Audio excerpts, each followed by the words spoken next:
Welcome to Galaxy Moth Podcast, a show dedicated to queer and trans books. I'm Moth, founder of Galaxy Moth Press. My pronouns are they, them. Today, I'm joined by author Bitter Karella. Bitter, before I share your bio, say hello and let our listeners know your pronouns. Hi, I'm Bitter Karella. My pronouns are he, she, or they. Well, I'm so glad you're here. All right, so I'm going to read your bio, and you could just sort of disassociate while I while I awkwardly I this is the thing, I read everybody's bios while they're on with me to I save love my hearing about myself. This is great. This is my favorite okay, thing. wonderful, you're in the right place. All right, so Nickelodeon is a genderfluid transvestite goblin, best known as the creator of the three-time Hugo-nominated microfiction comedy account Midnight Pals, which asks, what if all your favorite horror writers were to gather around the campfire and tell scary stories like in the classic Nickelodeon series, Are You Afraid of the Dark? Midnight Pals has had 3 successfully crowdfunded collections and is currently being adapted as an audio podcast. Karella writes gonzo psychosexual body horror with a grotesquely humorous edge. His short story, Low Tide Jenny, originally published in Seize the Press magazine, was a winner of the Brave New Weird Award for Best New Weird Fiction of 2022 by Tenebrous Press.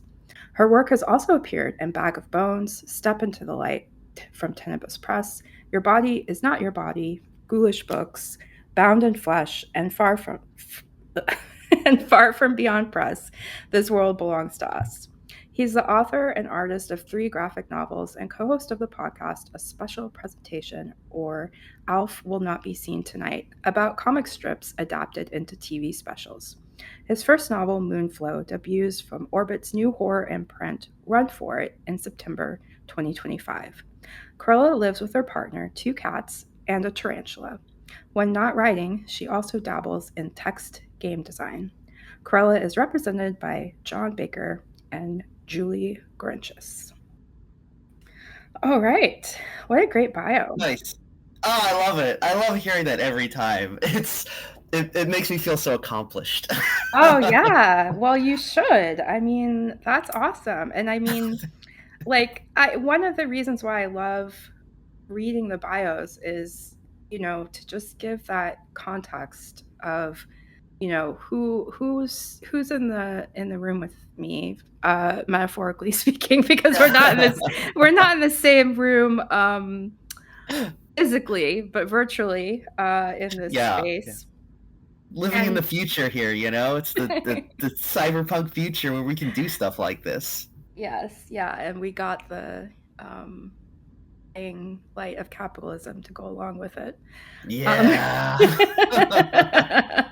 so right away, one reason I was excited to have you on is because you tell stories through what I would kind of call like a creative constellation. You have podcasts, games, short fiction, and this new novel that we'll talk about soon in our conversation.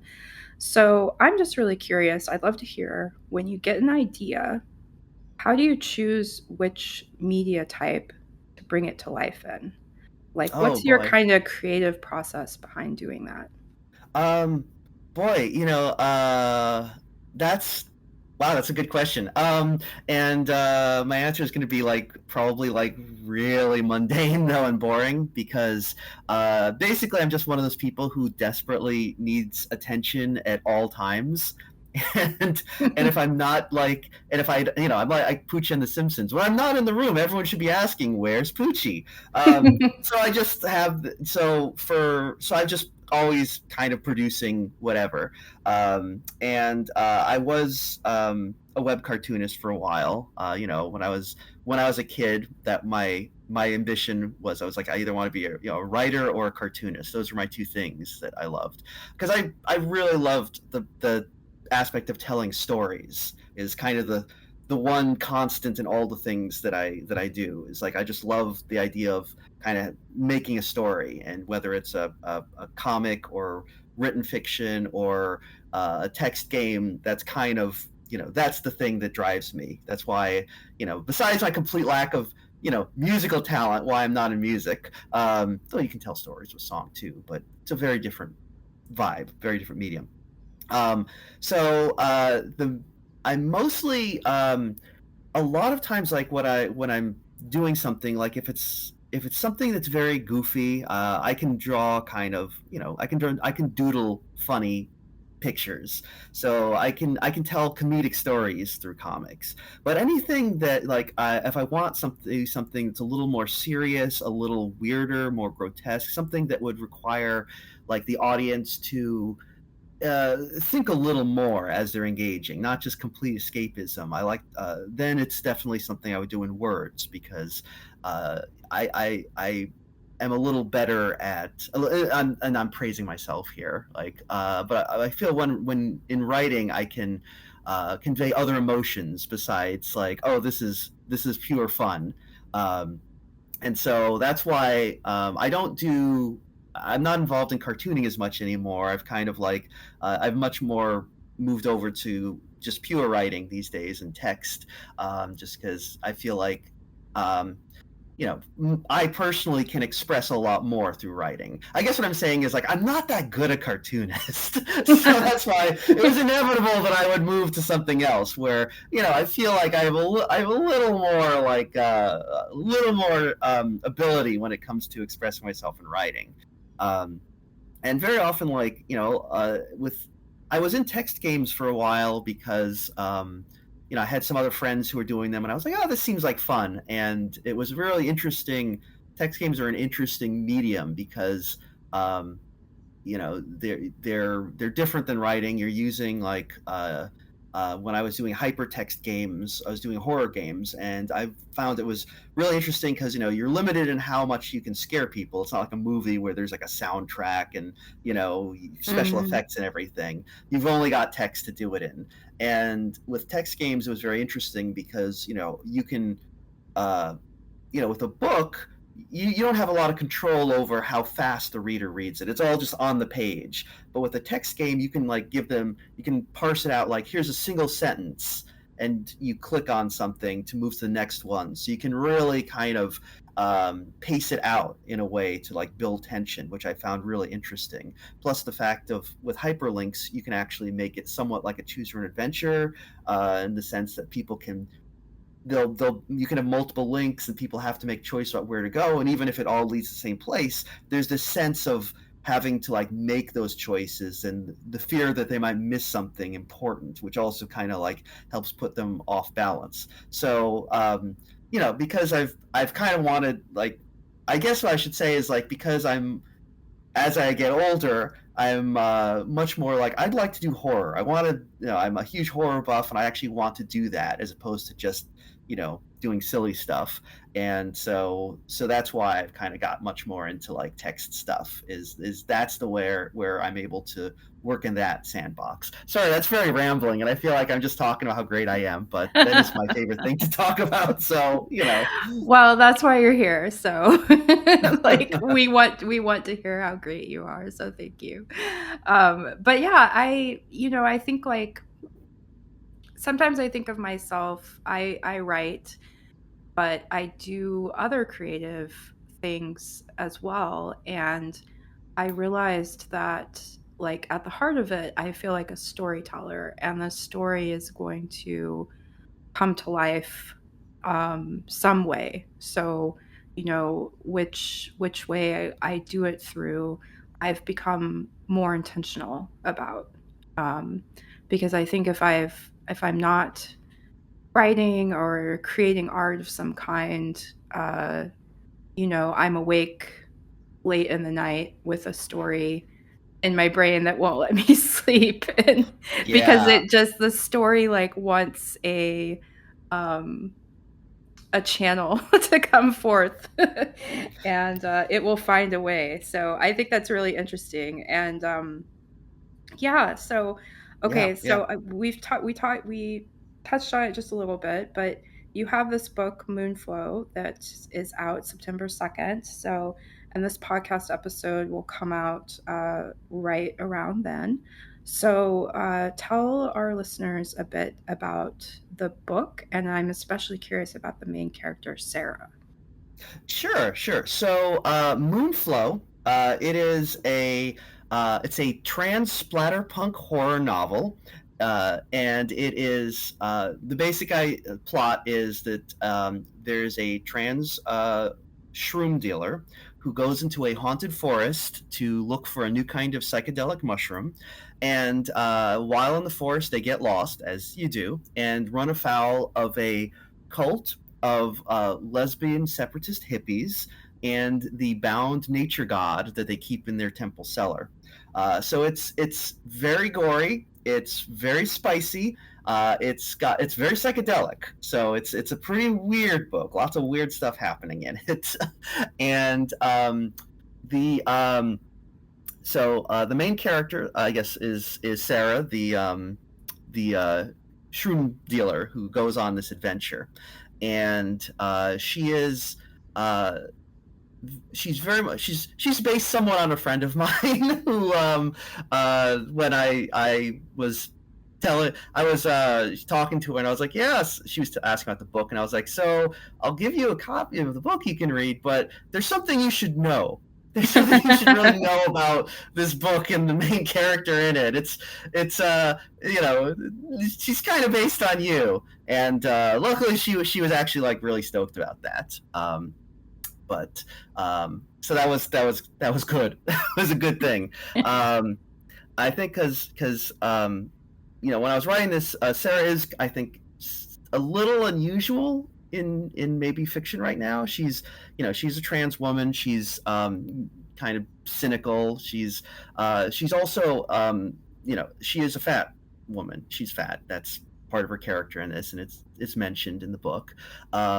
And that was something that, like, a lot of people, when they were initially reading it, that was the thing that I think most people balked at. They were like, okay, why is she fat though? Why is this character fat?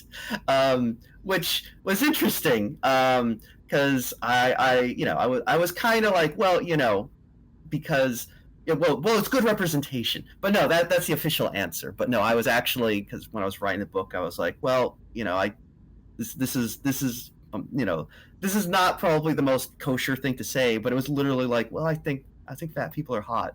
I think they're very beautiful. I think there's not enough stories about them. So I was like, I need to write this book in a way that keeps me interested. So I think she should be fat. I mean, the person that she is based on is also fat, and she is okay with me saying that. So I should mention that. But that's part of the thing too, is that it is it is based in real life. I didn't want to I think, like, especially in horror, there are not a lot of fat characters. When they are, they're usually kind of portrayed as like the villainous and grotesque. Usually it's a monstrous. I think one of the only times I can think of, I mean, not that there never are, but like, in Clive Barker did Son of Celluloid, which has a fat protagonist, and the story kind of ends with her like defeating the monster by sitting on it, which is a little like, that's kind of a little silly, and not really I feel like that's a little making fun of the character size, and I didn't want to do anything like that. So it is a recurring thing in the book. It's it's something that's on Sarah's mind, and there is it becomes a thing because there is a character that she meets in the book who is a fat fetishist. So this is a kind of a theme throughout the book, is like Sarah's feelings about her body, and now she's met someone who is very who finds her attractive, but in a very odd way. And it's like, okay, how much of this is like actual attraction? How much is this is fetishization? Where's where the lines on this sort of thing? Very it's very ambiguous, I should say. But Anyway, I don't know if that's maybe I've said too much about this. No, yeah. Okay, so fat trans women, I just want you to know you're hot. And Yes, this exactly. podcast is a supporter of I think of just being hot and existing and being in a story and being fat and hot. And my the very curvy trans woman I'm married to would definitely agree. hell So yeah, yes, that's the way to be. I support fat trans women's rights. Other trans women too. They're all good. And yes. I think women, cis women, fat cis women, they're fine. They're also good. All good. It's all good. I'm sorry. I am gonna get canceled. I am just. I'm gonna get canceled. I am. I should say, like, this is a topic that, like, for reasons is near and dear to me, and I think about it a lot. But, like, as someone who is not perceived by the world as fat, it's probably not like my place to talk about this, but I do it anyway because I'm so interested in it, and hopefully, I feel like people reading the book will kind of I hope that comes through, that it is, it's so far, I mean, a lot of people have, I think most people like get what's going on and have read it in good faith, because I did want to write in a way where this is a character who is fat, who has, ambivalent feelings about this, but at the same time, I did want to write Sarah where, like, she knows that she knows that she's big, she has some feelings about it, but, like, it's not like her end all obsession, because that is another thing I've noticed whenever there's a fat character in the book. It's like you have to, a lot of writers are like, I have to make them feel bad about it constantly in order to show that or else the audience will not like them, because if you see a character's fat and they're not constantly telling you it's bad that I'm fat, then, like, the audience is going to be like, well, don't they know that being fat is unhealthy? This is problematic. And so I did really want to avoid that kind of thing. And but this is a book that has all kinds of body types in it. We've got, there's some fat characters, there's some skinny characters, there's short characters, there's I don't know, it's just everything. It runs the gamut. So anyone who has a physical body can buy this book and feel represented, I guess. Yeah. I don't know what I'm doing.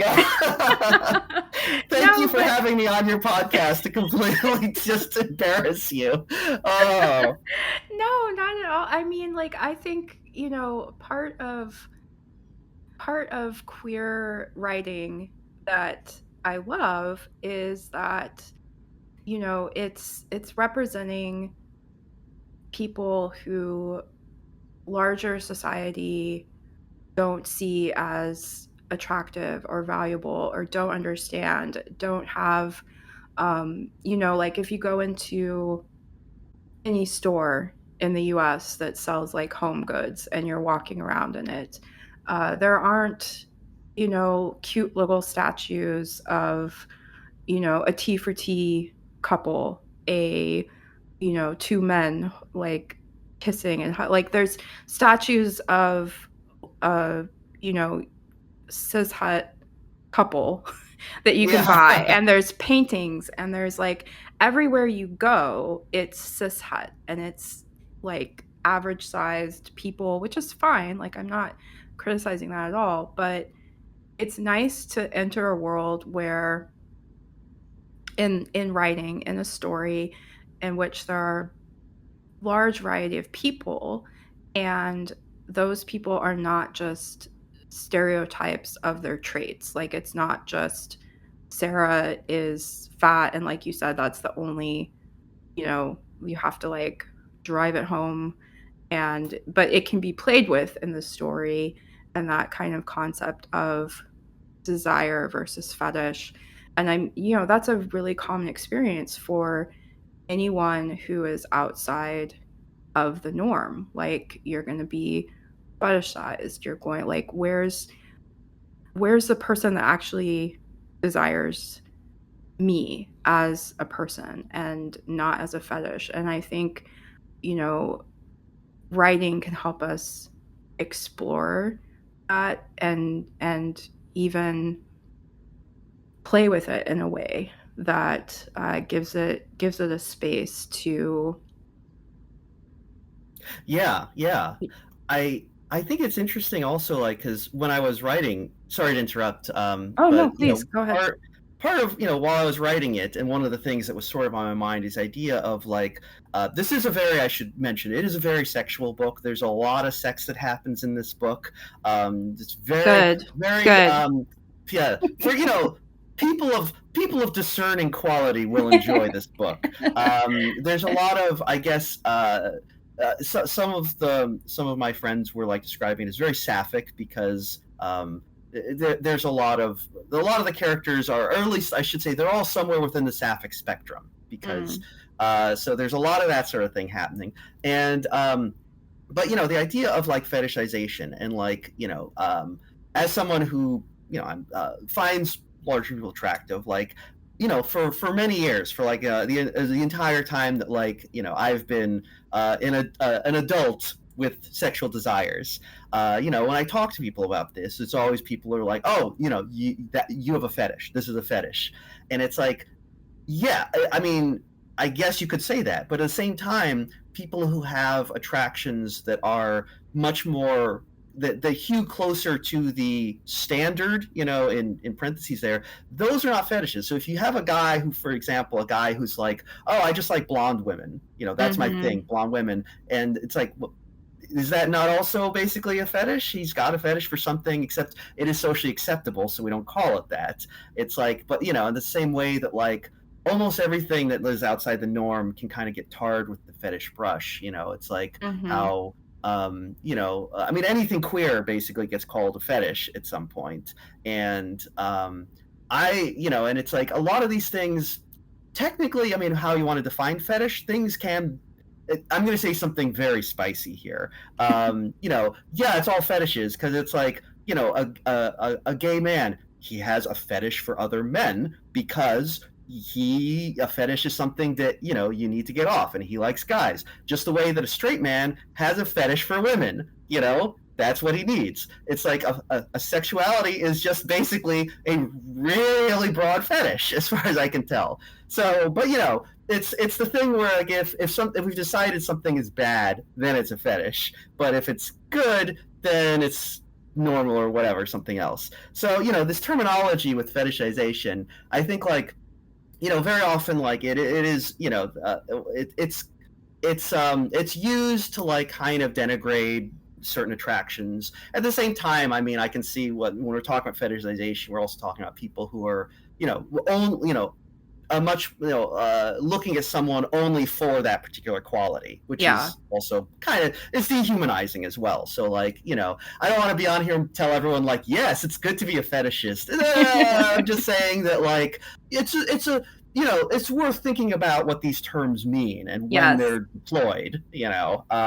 It's not necessarily like it's not necessarily good to just be like, I don't want to tell everyone like, yeah, go out and be a fetish and just use people for their for the physical qualities that you like in them. No, you should treat everyone as human beings and individuals. This is very controversial stuff right here, I'm sure. Well, yeah, it's the difference between being a sexual object versus a sexual subject. That Yes, yes. you know that you are as let's say a person who has whatever desirable quality. Well, there's a difference between having a mutual sexual experience that includes that desirable quality versus someone using you.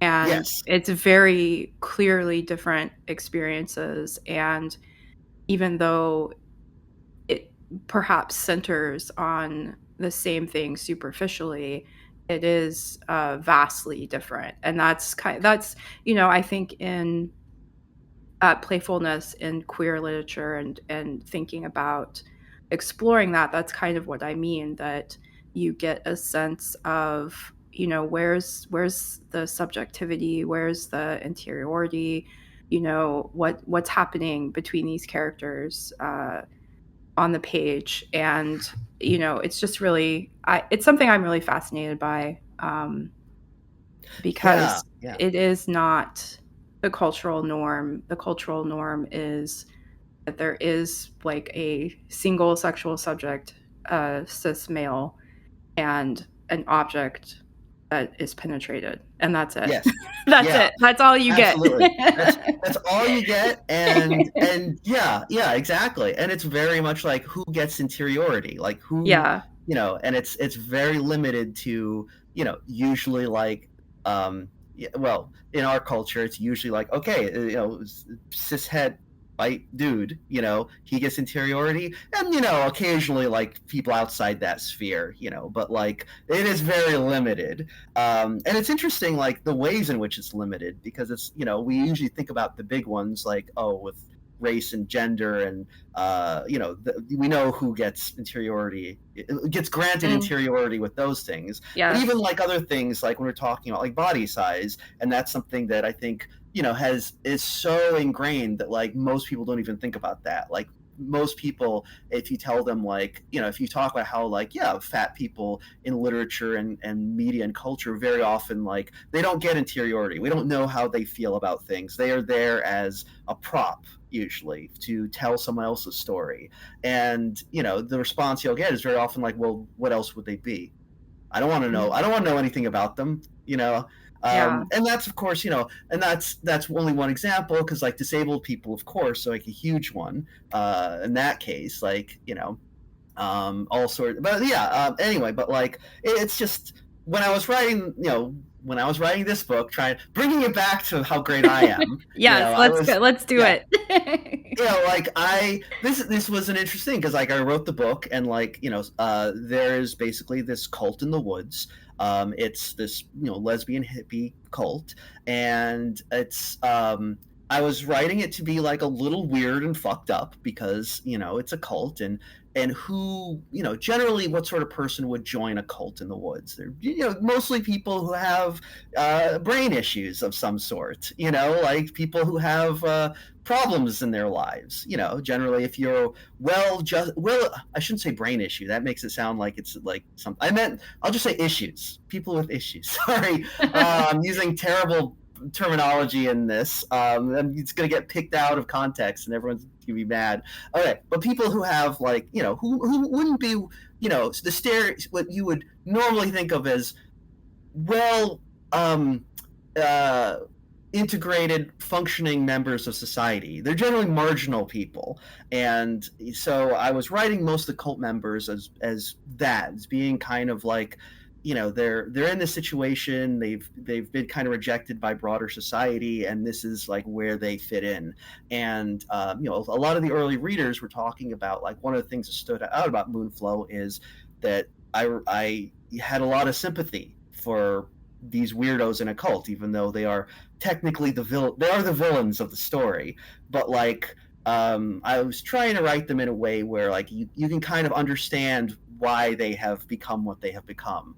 And you know, these characters are, you know, since they're the villains, they're a little weirder, there's a little some grotesqueness going on. This whole book is kind of I've been describing it as gonzo grotesque, because it is there's, you know, there's a lot of humor in it, but it's also very off-putting. There's a lot of weird stuff, and I was trying to make it so that, like, you know, as fucked up and weird as things get, you kind of still feel like sympathy for everything that's happening. And someone, it was funny because one person was telling me, like, it's very weird that I'm reading a book where it's about, like, there's like an evil hippie who breastfeeds raccoons, and I like kind of feel bad for her. Like, I feel like this is a character, like I kind of feel like this is a character that I have some empathy for, like how she ended up in this situation. And I would not expect, like, you know, not expect to get to a point where someone is breastfeeding a raccoon and have that reaction. I'm giving away spoilers in the book. It gets weird. It gets real weird. It's the Trash Panda Grapes of Wrath edition. Yes. Well, hopefully, if there's some listener out there who's been like, I just really wish there was a book where someone like nursed a raccoon, and they're like, guess what? It's finally here. It's the book for you. You're in for a treat. It's You good stuff. calling all fans of breastfeeding raccoons. I've got the book for you, Moonflow by Bitter Karella. There you go. There's a clip for you. There you go. There you go. So you're gonna have a good time. It's gonna be real good. Okay. Anyway, yeah. Anyway, sorry. Oh boy. No, Oh boy. no. I am having a good time, so I don't know. Good. Hopefully you get some good clips, I guess. Hopefully this is entertain. I guess it's better like when you in interviews where it's like, oh god, this is really dull. No, they're not saying anything. It's better to have too much. That hasn't happened yet. Remember what I said before we were recording about my ability to bring out the innate nature of someone. You really do, because I'm just like going off now.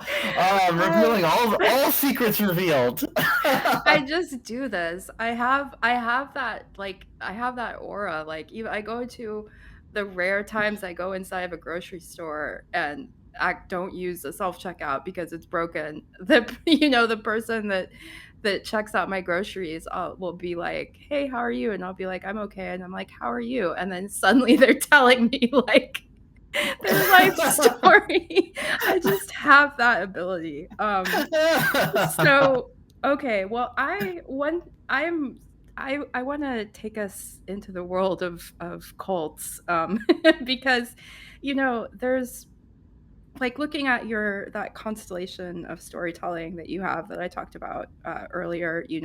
There's a Satanic Panic game.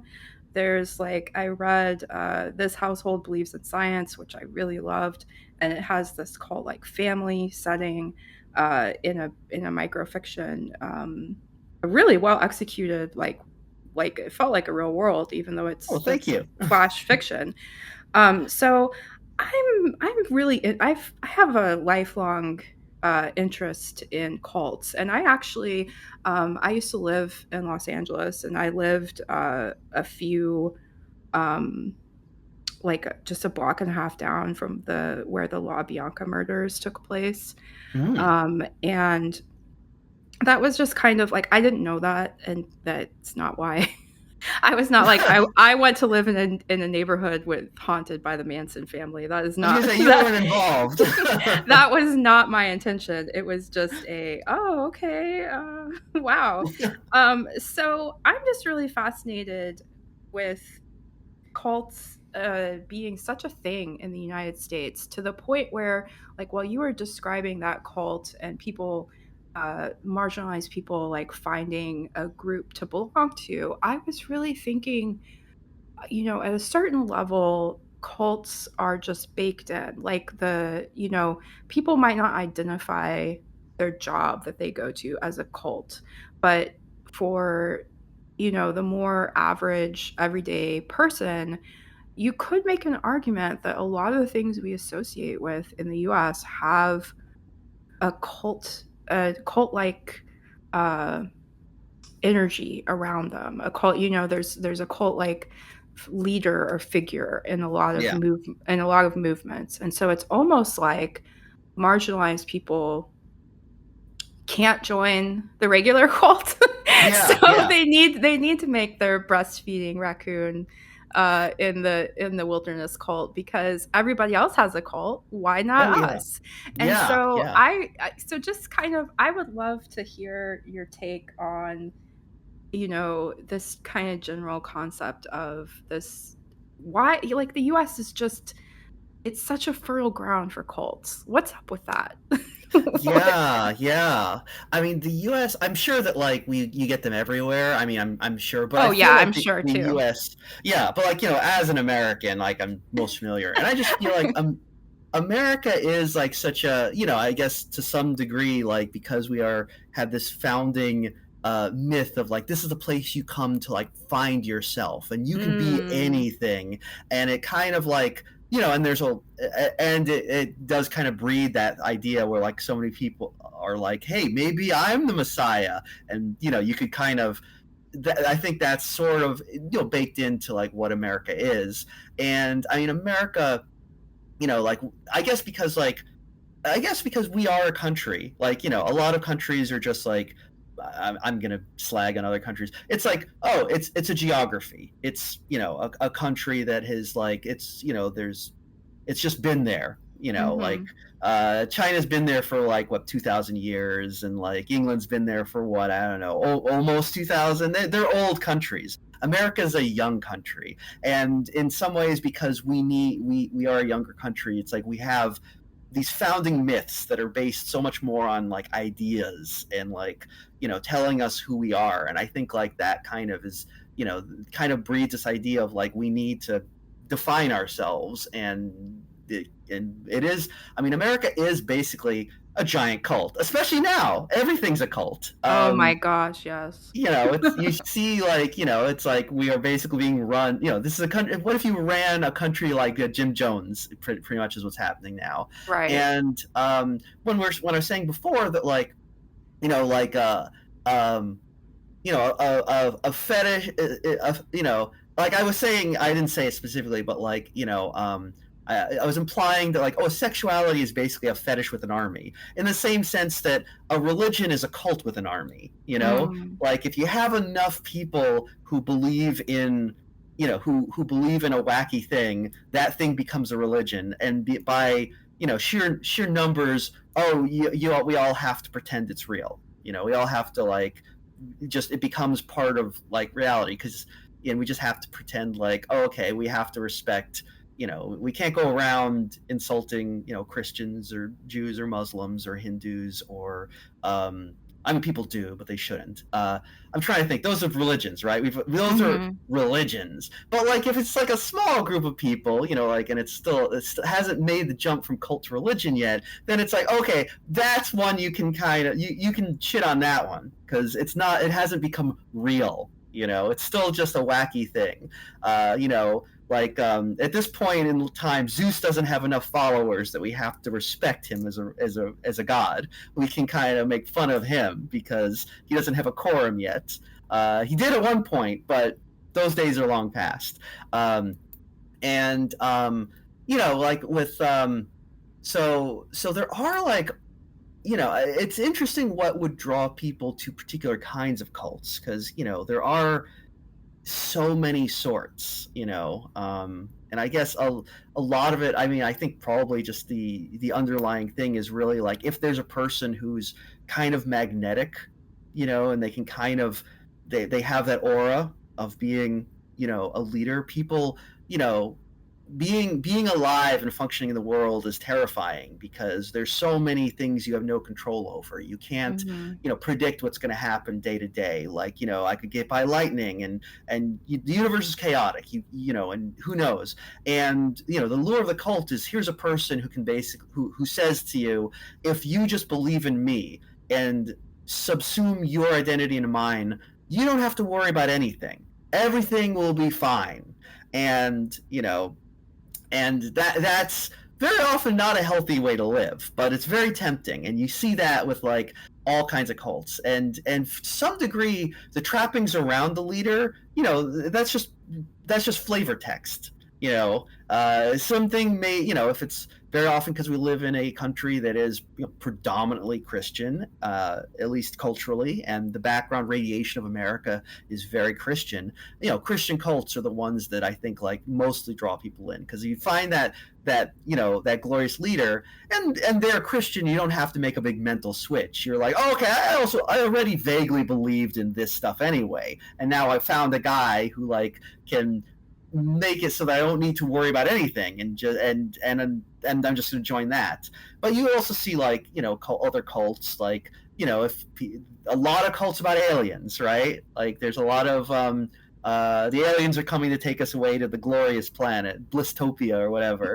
I'm like so there are lots of those types of cults. There are boy, there's some like a lot of smaller like weird rationalist cults, where it's like I've seen there are a few, but like usually cults of like 4 or 5 people or something. But like Oh, you know, wow.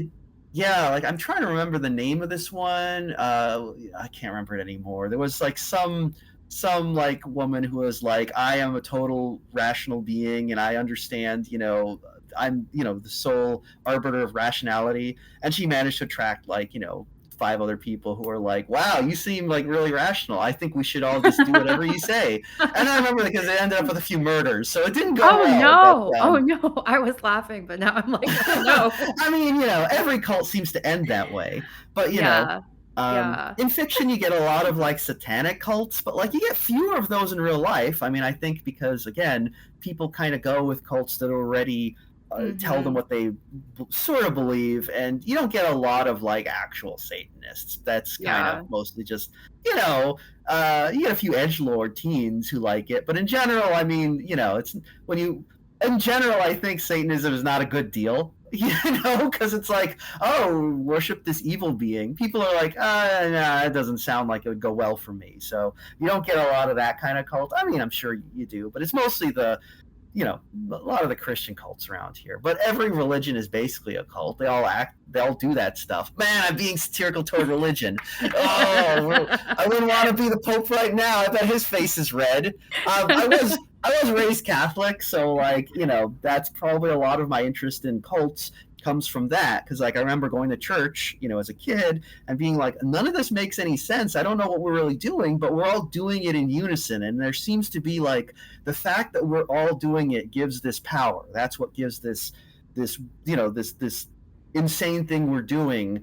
It gives it this veneer of sanity, and it is interesting because belief defines reality to some degree, Mhm. and as an adult, like I'm not like in the Catholic Church anymore, but like I love the pomp and circumstance of Catholicism. I love the big costumes and the architecture and all that stuff. It just it's all designed to make you feel like so awestruck. Like you see a cathedral and you're like, this couldn't not be the right religion because look at the size of that church. It's so big. Clearly, God must have been. He would like this, So you get like that sense of awe, which is as humans, I think we crave it to some degree. We want to feel like we're part of something so much bigger than ourselves, and so like that. So being raised Catholic, I was always very interested in that, and I also part of Moonflow was I was talking to friends, and I have friends who were like raised in various kinds of cults, and it's very interesting to always hear about like what that was like, and just the idea that like I had one friend who like was raised kind of, I think it was some flavor of Christianity in like one of these weird little church towns, and they had a very their experience was literally like they went to college, and as soon as they were away from like that atmosphere, they were just like, oh, none of that makes any sense.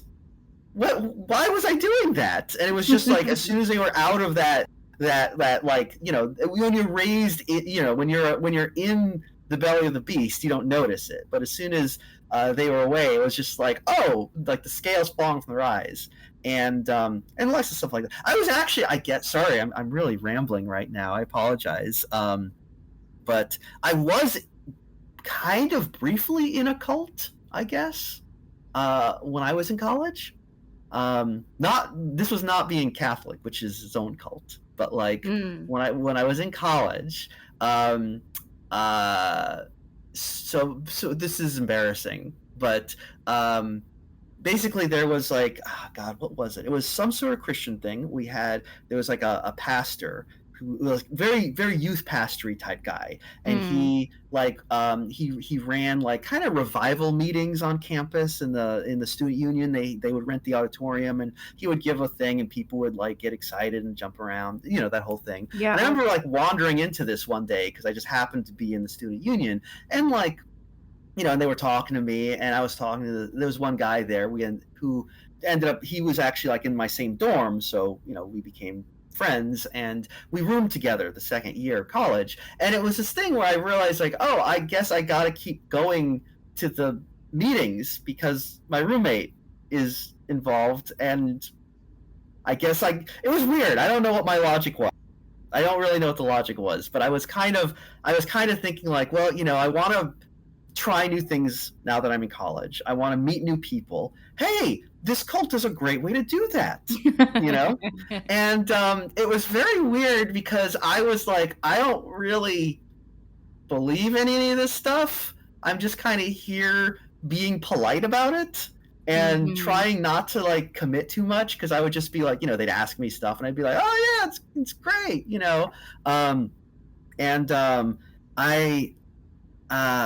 so I was there. I was there. They kept bringing me to, they kept bringing me to, their meetings. They gave me a lot of free food because, they were trying to win me over to completely into the thing. And I really made them work for it.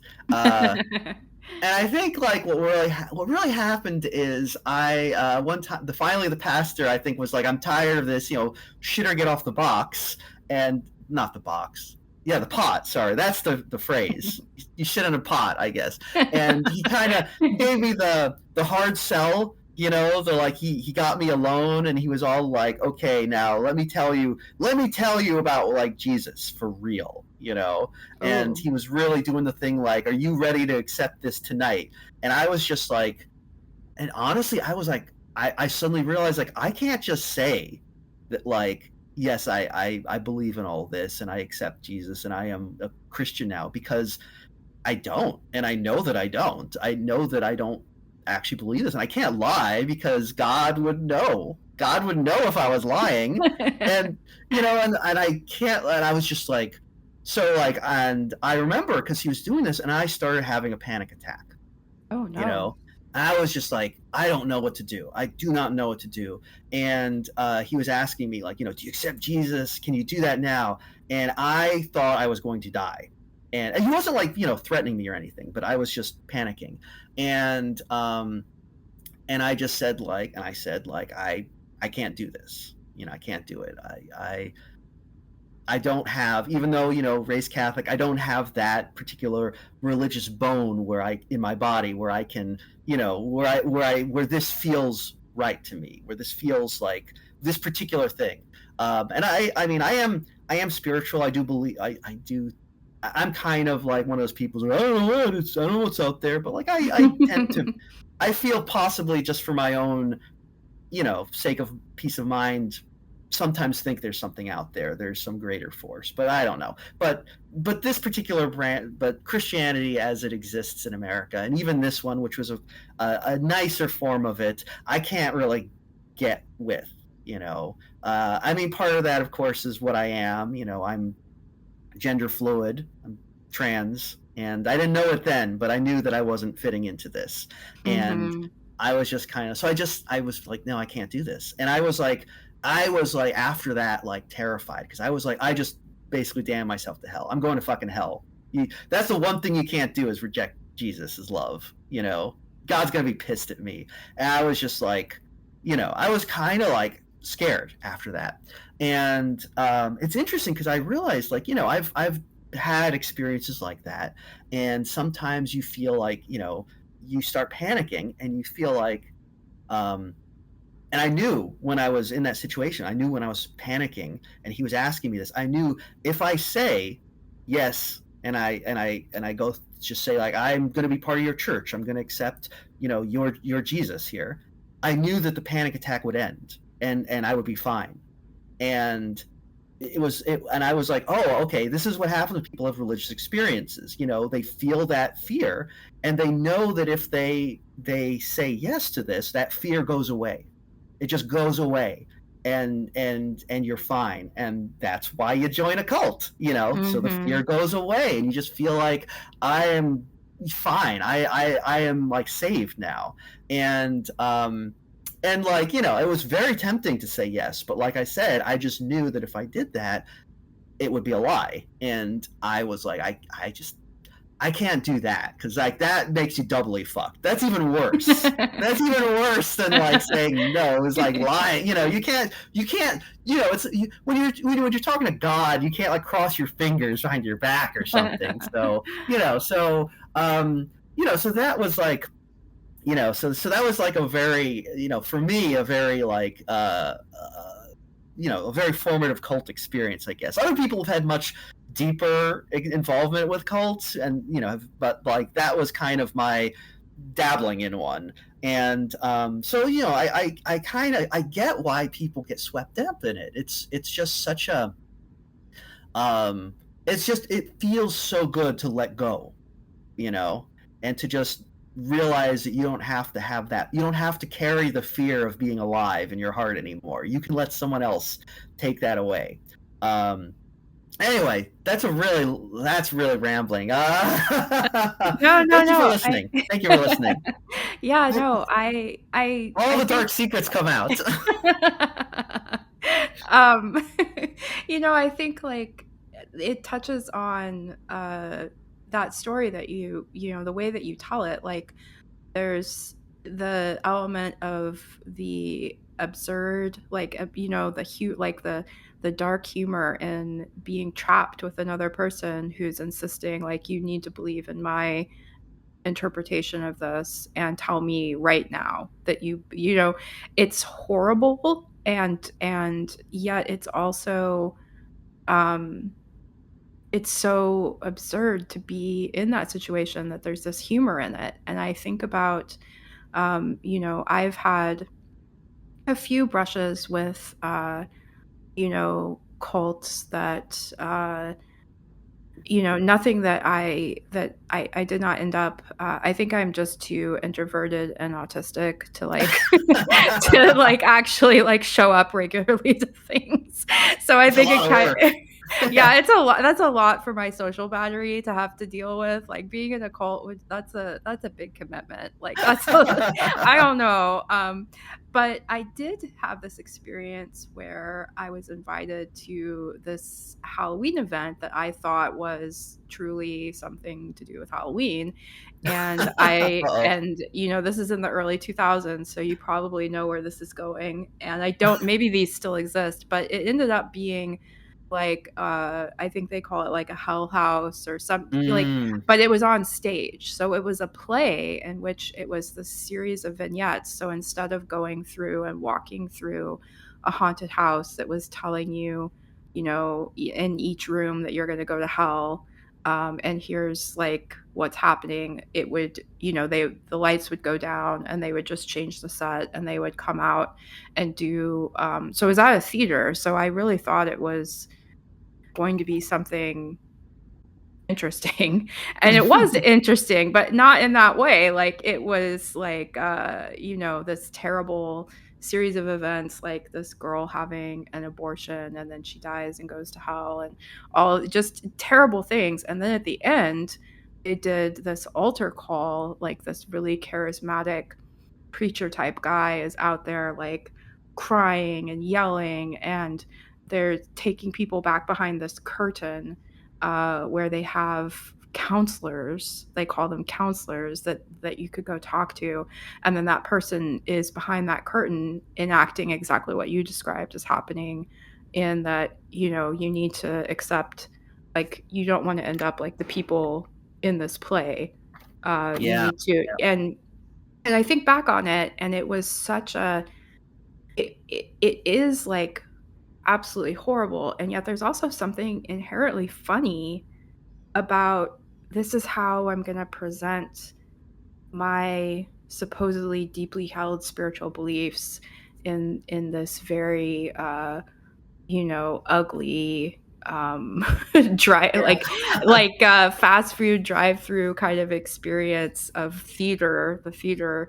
And then I'm going to take you, but I'm going to whip you behind a curtain and tell you that you need to say these magic words, and then that is what will change your life forever. So my point, I'm going somewhere with this, but my point is that there's this, to me, a certain innate horror in just being alive, and you've touched on it by in what you were saying with the cults, and but at the same time, it's juxtaposed with a lot of humor in everyday life and what I kind of consider like strange joys that come out of it.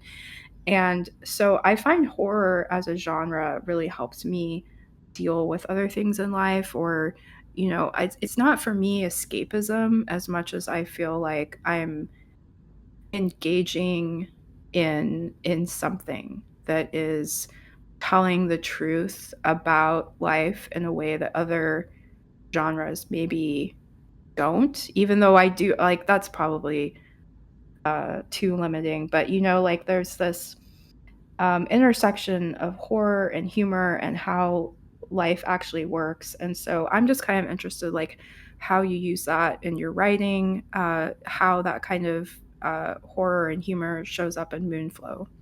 Oh yeah, absolutely. Um, yeah, I think you're absolutely right. They are so intertwined because so much of life is absurd, and it's just these things where it's like, it's so bizarre. Things that happen are so bizarre, and you don't know whether you should, be afraid or like laugh. And Yes, you yeah. know, yeah, and it's like, I mean, even like that example I was talking about with, when the preacher had me cornered. I mean, and I was panicking, and like I was like, this is the, and just like in a state. But if you were to look at that objectively, like as a person observing it, it would literally be like just two guys talking, and one of them is just having a complete meltdown for no reason. It's just like there's because it's not like the guy had a gun to my head. I was just freaking out, and it's like literally at any moment I could just be like, yeah, I'm dipping, and just leave. But like the absurdity of just being like, no, I'm trapped here because it would be impolite for me to end this, but like Yes. I'm dying. Yeah. If you've ever read any, I think it's, oh god, is it Robert Aiken? I think is the author. I I'm sure that some nerd listening will correct me on this, but he's a writer. He's a horror writer who wrote, like, I think in the 40s and 50s or something. I forget when he was active, but like he's very British, and all his horror stories, if you read them, they're all literally about just being trapped in an absurd situation because it would be impolite to leave. And it's like when you read the stories, they're gutting, because you can imagine, like, I could be there, I could be here, I would be trapped, and like literally you could just leave, but I can't because that would be rude. And so much of life is kind of like that, because we are kind of bound by all these, we are being social animals, and we're bound by all these rules in our heads that we aren't even aware of, that like that make society kind of work. And to some degree, like, I think when you start realizing that like a lot of them are made up, that you kind of start going insane. But you also see how society is all fake, everything is fake, and it's one of those things where it's I guess it's like the equivalent of like being a Lovecraft story and seeing Cthulhu and going insane, but like you just gotta laugh. I think, like, especially for like when I'm writing horror, like, there's a lot of humor in it because things are just absurd. And very often, like, you can mine that for things that are simultaneously they're very upsetting because you don't know how to react to them. You see something that's so off the cuff, or out of pocket, you're just like, I don't know how to react, I have no reaction here. And the only thing that, like, to protect myself, my brain is like, you either got to find this funny, or you gotta like freak out and be scared. And very often we're just like, well, I'm freaking out, I can't do that, so I'm gonna laugh at this. And there's so, yeah, it's I think also, like, when you were talking about, like, being autistic, I think to some degree, I'm gonna be a little, I don't know, maybe this is unkosher. As an autistic person, feel free to like Okay. stop me at any point here if I start getting a little, out of pocket. Okay, well, Steve, I really will stop you. Okay, good, good. Okay, good. Well, actually, yes, that's actually a good point, because, like, if I was speaking to a neurotypical person right now, say, I'm sorry, I'm being very, I'm speaking in No. broad stereotype, but Yeah, no, say you're a neurotypical person is here, and I said to them, okay, I'm going to say something, I might be a little out of pocket, stop me if I get, like, bad. They would probably say, oh, of course I will, but they wouldn't. Like, yeah. if I start getting bad, they'd be like, oh, I can't interrupt because that would be rude. So you wouldn't be able to trust them to actually help me. Like, an autistic person, and not every autistic person, because, they're different, but many of them that Yeah. I've spoken with are like, okay, I don't care what the social, how this looks socially, I'm just going to do what is right, or what I feel is right. And it's almost like a superpower, because you can kind of cut through, because my wife is autistic, and she will just cut through all this stuff, and I just Yeah. look at her, I'm like, I don't know how do you do this, why are you doing this, I'm terrified, because I'm stuck to being more neurotypical myself. I can sometimes see the spider web of, like, social niceties and mores that keep me bound, but even if I can see them, I can't break them. I'm still bound by them. It's like a magic that has bound me to some degree, and always will, because I just can't see beyond it. But, like, my wife, who's autistic, a lot of times sometimes she doesn't see them at all, and if she does see them, a lot of times she's like, well, this one doesn't make sense to me, so I'm going to ignore it. Yeah. And it is interesting, because, like, that is so it's such a different way of looking at the world and understanding the world. And and I don't want to say that it's, they aren't necessarily worse or better ways. I mean, Yeah. if you can't deal with social things, it makes your life very difficult, because everyone else is bound up by these absurd rules, and they seem totally normal to them, but, like, you can't deal with them. It lets you kind of are able to, like, bypass a lot of it, and that might give you some advantages, but, like, it also has a lot of disadvantages. I'm speaking of things that are not my experience here, but, like, that's just that is what my take is when I speak with some my autistic friends. It's like, this is fascinating that just the world is your way of interacting with the world is very different. And like, part of, like, like, for me, part of, like, I mean, part of my when I kind of started understanding that I was, like, trans, I was like, it was the same sort of thing where I suddenly realized, like, oh, there's a lot of these rules that are made up, and they don't they don't exist, and suddenly they're like, I see them crumbling in front of me, things that I thought were, like, built, like, solid, like a cathedral my whole life, and suddenly I'm seeing they're, like, vapor, and it's, like, a very bizarre thing. And again, it's like, when I saw that sort of thing happen, I kind of had that reaction, was like, I'm going insane, and the only reaction I can have to this is to find it absurd. I mean, it's funny in a sense, in a way, where I'm just, like, being like, oh, I just randomly decided that, like, I don't have to be a dude. I don't have to be a dude all the time. I can be something else. I have, for whatever reason, my brain just decided, like, sometimes I want to be a dude, and sometimes I want to be a chick, and now I'm just going to go with this. It makes no sense. There's nothing, like, there's no reason that this, that this should be a thing, but at the same time, there's no reason it shouldn't be, because suddenly there's no guardrails, and you're just, like, and you're just kind of, like, floating out there, and it's like, this is very silly. I mean, I can't, like, it's one of those things where I just realized, because I often describe myself as a transvestite, because a lot of my gender feels are very much wrapped up in presentation, of that's I mean, that's another thing. Sorry. So but, like, I'm just saying, is like, so when I'm cross-dressed, it's like, this is very silly. I look goofy. I look I look very silly, but at the same time, there's no reason that I should look silly, because, like, the whole idea that, like, I as a male should only wear certain clothes is also a ridiculous idea. that was made up and has no basis in reality. So, the more you think about things, the more you just realize everything is just completely absurd and dumb. And you gotta laugh. Sorry, that went someplace. That was a lot of tangents, all secrets revealed.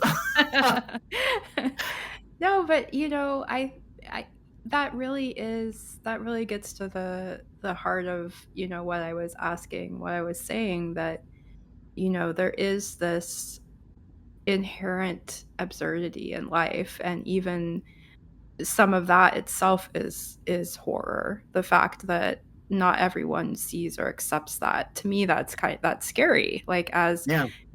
I think what you were describing with that social web, um I I'm a late diagnosed autistic, so I spent a lot of my life just being extremely confused about a lot of things. Yeah. Yeah. And I knew that there was something there, and I called it the veil. And I knew there was something, but I couldn't see it. I didn't know what it was. I couldn't even see like lines of a spider web, like if you wanted to think about it, like coming into focus. Like, I just could sense that there was something, and that there was some, I did not understand why so many things were the way that they were, and why, if there would appear to be some sort of overarching rule or framework, why it broke down and didn't work, and why some people understood the times not to use it and when to use it, or even to ignore it, or whatever the case may be. Like, there's just so much of human social interaction that if you're not neurotypical, it's baffling. It's like just really. Yeah. And so I think that that's another thing that draws me to horror. I wrote a horror romance called The Poison Fruits, and it's a novel about metal bands in the Midwest. Oh yeah. And there's and that's how my wife and I met. We were in the metal scene together in the early 2000s, mid 2000s, and they're really I don't know. I kind of lost my train of thought here, but like just the way Yeah. that the horror inherent in life is also funny, I guess, is what I'm getting at. Is also like it's funny to me that so many things are just accepted for what they are, and people do them and adhere to them, and yet they make absolutely no sense to me. Yeah. And I don't think they make sense necessarily to neurotypical people. Maybe they do sometimes, but Yeah, totally. Well, it's a funny thing because, like, sorry to interrupt. Oh no. But this reminds me, like, I had I had an autistic coworker, and she had a lot of difficulty, like, dealing with the people in our office. I was like one of the only people that, like, she could kind of talk to, because I was just very mellow. And it was interesting because, like, yeah, it was just a thing where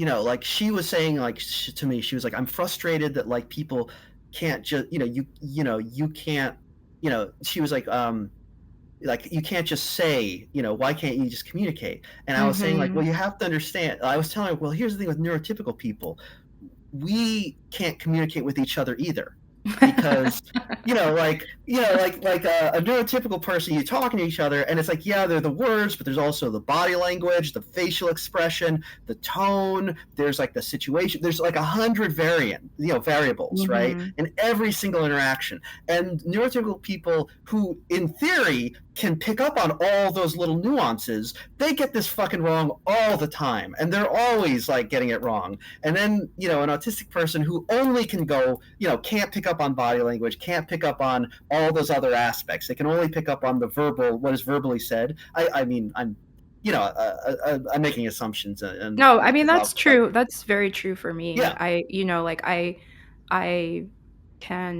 I've often said to people like just tell me, like just use words that yeah, yeah, that like we have a dictionary, the words have defined meaning. Let's just try to go with that and just it's tell me.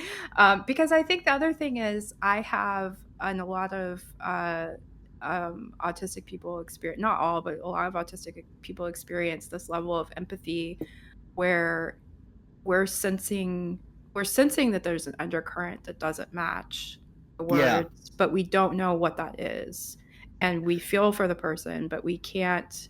It's also frustrating to us because, and I shouldn't generalize, but it's frustrating to me as an autistic yeah, person that, like, okay, I know there's something deeper going on, and you're upset about something and you're telling me this thing and your words don't match and you're telling me you're fine but you're not really fine, but you don't want to yeah, talk. yeah, Like it's very like it's and I've come to like be able to recognize that more over the last few years. Like I can kind of like realize that it's happening in the moment, but it is very it's strange. It's a strange experience. Like, it's very strange, and I'm speaking, as a neurotypical person. But here's the thing: neurotypical people, we lie constantly. yeah, that's Um, also a yeah, that's the problem. thing. Here's the thing. Like, my wife will do something and it'll piss me off, right? And I get real mad about it. And I'm sitting there kind of fuming, right? And she'll come in and she'll be like, "Is everything okay?" And I'm like, "It's fine. Everything's fine. Oh I'm no. fine." Oh no.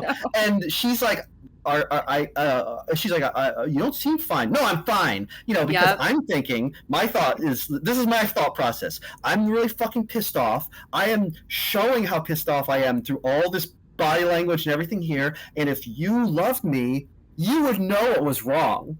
You would be able Oh to read my no. mind and know what's wrong. So I shouldn't have to tell you. And Oh. so I'm doing. I mean, I know that, like, it's literally the Men Are From Mars, Women Are From Venus thing, we're doing. But, like, and I know it's ridiculous, but at the same time, I'm trapped in this thing, and I can't.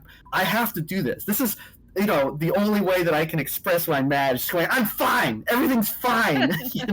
I'm definitely not mad. And, and the thing is, like, she always, I'm, she is like, "You need to tell me." And I'm like, "Yeah, yeah." When I'm calm, I'm like, "I know, you're right. I should." But when I'm in the moment, I'm like, "I can't." I just get into that neurotypical brain, and I'm like, "I can't." I'm just gonna fall back on these patterns, which are clearly not helpful. They're not like, Mhm. we need to. And my wife and I, we working at communication is an active thing. You know what Yes. I'm saying? Like, Yeah. we don't always, we have our moments of ups and downs, but, like, we work through them. And it's just that, like I said, when you're autistic and when you're neurotypical, very different ways of communicating and seeing the world. It's interesting because, like, I when you're saying how there's, like, the veil, right? Mhm. And something's, like, different or off, right? But you can't really, you don't know what it is. It's just this weirdness. And it's interesting because, like, like, I always say I'm neurotypical. I mean, fairly. I can function socially enough that I qualify, I guess. I don't know, but, like, there are things like that, because I remember, like, I didn't come out as trans till fairly late in life. And when I was younger, I was like, well, something's weird. I don't know what it is. Yeah. And it was just this thing for a while. I was like, I feel like I should probably be gay, but, like, I guess not. Weird. And one thing I did remember, like, the funny thing is, being a kid. Sorry, I'm derailing again, but, like, I love talking about me. When, when I was a kid, I remember that, like, it was like, boys do this thing, girls do this thing, right? Boys Mhm. play football, girls play with dolls, boys like blue things, girls like pink things, that sort of thing, right? And I remember being very aware that this was a performance, as a kid. and just thinking like, well, clearly this is all made up. Nobody really believes stuff. We're all doing it because we just kind of agreed as a society to share in this collective delusion because it makes it easier to run a society if we have rules. And we've all just Mm. agreed, but nobody really believes this sort of thing. We're just going through the motions. And like I wasn't like, a lot of queer kids have difficulty with that because I'm neurotypical. I was like, yeah, I'll just go along with it. It's fine. I don't mind. Most of the things I liked were boy things anyway. I was just mostly into dinosaurs, so it wasn't like a big deal for me. But like I was always aware that like I'm doing this to some degree for the benefit of everyone else. And it wasn't until I was older that I realized, oh, I was the only person who felt that way. Like everyone else, Mm. like all the other boys I knew were like, no, this is important. It is important to only like boy things because we are boys, Mm. Like it was. I remember because I also like as a kid, like I went to a friend's house and his mom was like, "You kids like He-Man, right?" We're like, yeah, we love He-Man. I mean, he loved He-Man. I wasn't like a huge He-Man fan, but I liked that they were dinosaurs sometimes in He-Man. So I was fine with He-Man. And she was like, "There's a new show on. I want to show you." His mom wanted to show us the show. It's called She-Ra, right? Which is basically, well, you're from the '80s, so you probably remember the show. Yeah. Oh, yes. Yeah. Yeah. That it takes it back to the thigh conversation that we had Yes, earlier. yes. Nice thighs in She-Ra. She-Ra, that's a big selling point of She-Ra. Now, for basically, She-Ra is essentially like He-Man, except she's a girl. And I mean, I guess the show is slightly girlier, but like it's still about fighting monsters. It's very Yeah. similar, Yes. Yeah. And I remember just being like, okay, fine, just show it to us. I don't care, whatever.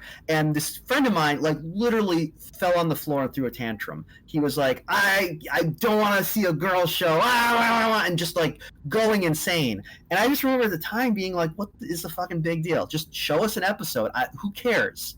It's literally like the same as He-Man, except that there's a girl in it. And they're gonna fight dinosaurs. Who cares? But like again, like I didn't realize that like I thought he was kind of doing this performatively. Like he's like, I'm a boy, so I have to pretend girl stuff is poison.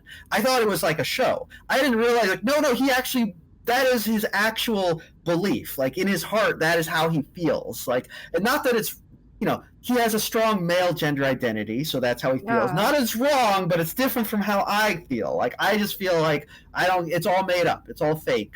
Girls and boys. It's fake stuff. You can like whatever you like. So just like so that was like but it wasn't until I was older that I realized like oh yeah, that's all fake, and that's kind of when I was like, well, I guess I don't need to fake it anymore now that I know that it's fake. So Wow. anyway, yeah. No, okay, so that's really fascinating for me because I'm non-binary, and when I was growing up, I did not really understand that there was a division in gender, and I didn't really Mm. understand gender like at all as a kid. And my two younger brothers, turns out they're both gay, but my two younger brothers and I all were pretty similar, and I was the oldest, and there did not feel like there was a division, and our parents didn't really enforce anything for their own. That would be a totally different Right, just right. just out of whatever, but it just wasn't a thing. And if there was any kind of enforcement, which maybe there was, and I just didn't it didn't register with me because of being autistic. And of course I didn't know that at the time, but it was like with everything else social. Like I just, I took it as true that my brothers were male, and that was fine. But that was not I didn't feel that I was any gender, and I had a hard time differentiating or understanding between genders until in junior high I took Spanish, and I was introduced to a language that had this concept of things being gendered, and it forced me to start seeing things that I had never seen before. And I Mm. realized when I was 13, so I started saying to people like in my class, which I was bullied for many reasons, and this would be one of them, but I started saying like, why isn't there a gender neutral pronoun for people? Like, why isn't there Yeah. just, I would tell people like, I'm a person if they said, you're a girl or you're whatever, like, and I would say no, I'm a person. Like, why can't you see that, I'm neither of these things? And as I got older and I started really exploring that, there really wasn't, being growing up in the 80s and being a teenager in the 90s and going to college, then there just wasn't the availability of representation. Like, it was Yeah. there, but you had to have social skills and know, Yeah. and Yes. know like other. Yeah, and I all of my friends, throughout that time, my best friends were mostly gay men, and so I knew like there was some reason why I was and then I ended up becoming friends with a lot of trans women and trans men, and finally met a non-binary person in like 2017. So Oh, it wow. it took a long time, because I would always say like, I don't have a gender, and that would be, which a gender is in the non-binary spectrum, but it took a long time for me to, and being diagnosed as autistic at 40 helped me in that process to understand all of those things, like my Yeah. gender, and then my wife realized that, that she's trans, and we kind of experienced this sort of like like autistic people call it unmasking. But I noticed that for being trans, a lot of it was her unmasking this false identity that the world had put on Mhm. her, in which like she was seen as male and was not. And so she was like disentangling herself from that. And it was this kind of unmasking of, who am I really? And yeah, so just really, it's so for you to, for what, when you tell that story, it's just really interesting to me, because it's so foreign to me. Like, I can't even see the performative aspect. I mean, I can now intellectually, but like Mhm. for a long time I couldn't. And then to hear like this story of this boy like crying because of Shira, it's just like incredible to me, because it's like it goes back to my thing of like the absurdity and horror in everyday life. That's just like, why, like, and I think about my brothers loved Shira. But I mean, it's but not a bad show. It was actually a pretty good show. yeah. But Shira aside, like, it's just really fascinating, and I'm so happy we got, I am unfortunately running out of time for something else that I have to do Oh, today, yeah, yeah. but and I don't want to keep you forever, but I could honestly, I could like, you are definitely someone that I could see like just, hey, my wife and I hanging out and just Totally. I am. having a good time, but we're in the Midwest, so Oh, well, if you ever come on out to California, let me know. okay, I will. Because it's a big state, but like if you're ever up in the north of California, let me know, and we should meet for coffee or something, as the Yes. kids do, I think. Yes. But yeah, no, thank you so much for having me on the show. This has been a blast. Yeah, it's just been wonderful. So, all right. So, as we finish up, let everyone know where they can find you, and remind us all about Moonflow. Sure, you can find me on Blue Sky, Instagram, and Tumblr, and Patreon, all under the name Bitter Karella. And you can also find me on my website, www.bitterkarella.com. And or if you're interested in my other work, Midnight Pals is just Midnight Pals on Blue Sky, and also midnightpals.com. And my book Moonflow is coming out September 2nd, available wherever fine books are sold, or you can pre-order it right now from the Hachette website or via Barnes & Noble, Walmart, Target, or that Amazon, I guess, is the other place you can get books. So check it out. Why not? It's good. It's good work. It's good stuff. You'll enjoy it. Yes. Okay. So you've got to read it, everybody. Get a copy. Get your breastfeeding raccoon fix that I know you all are craving. Well, thank you so much for joining me today, and thank you to our listeners for listening in. I am excited to see I've got some listeners from all over, so thank you for listening. Please do subscribe. I have yet to have any subscribers, so please subscribe to my podcast, at least on Apple Podcast. And thank you so much. So yeah. Yeah, thank you.